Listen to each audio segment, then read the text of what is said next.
नंद वंश का इतिहास। परिचय। नंद वंश लगभग 345 से 321 ईसा पूर्व प्राचीन भारत का एक शक्तिशाली राजवंश था, जिसने महाजनपद युग के अंत में मगध पर शासन किया।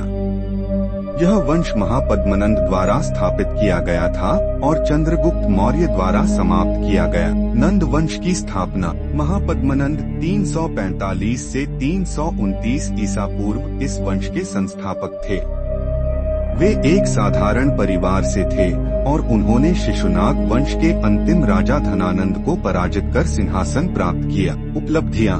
महाजनपदों को जीतकर भारत को एक शक्तिशाली साम्राज्य में बदला। उन्होंने एकरत संपूर्ण पृथ्वी का स्वामी की उपाधि धारण की। कृषि और व्यापार को बढ़ावा दिया। नंद वंश के शासक। महापद्मनंद के बाद उनके 8 पुत्रों ने शासन किया, जिनमें सबसे प्रसिद्ध धनानंद थे। धनानंद 329 से 321 ईसा पूर्व यह नंद वंश का अंतिम राजा था। वह अत्यधिक धन संपत्ति एकत्रित करने के लिए कुख्यात था। जनता और सेना में उसकी नीतियों के प्रति असंतोष बढ़ गया। चाणक्य के मार्गदर्शन में चंद्रगुप्त मौर्य ने उसे पराजित कर मौर्य वंश की स्थापना की।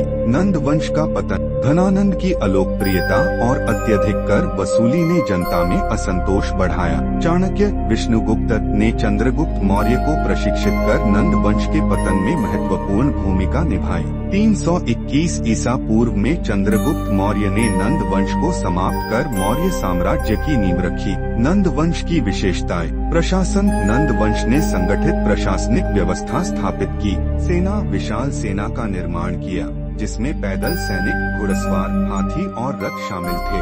आर्थिक समृद्धि। कर प्रणाली को मजबूत किया और व्यापार को बढ़ावा दिया। साहित्य व कला। इस युग में शिक्षा और संस्कृति का भी विकास हुआ। निष्कर्ष। नंद वंश ने भारत में एक सशक्त और संगठित साम्राज्य की नींव रखी। हालांकि इसके शासकों की कठोर कर नीति और प्रशासनिक कठोरता ने इसके पतन का कारण बना। नंद वंश के बाद मौर्य वंश ने भारत में एक नए युग की शुरुआत की।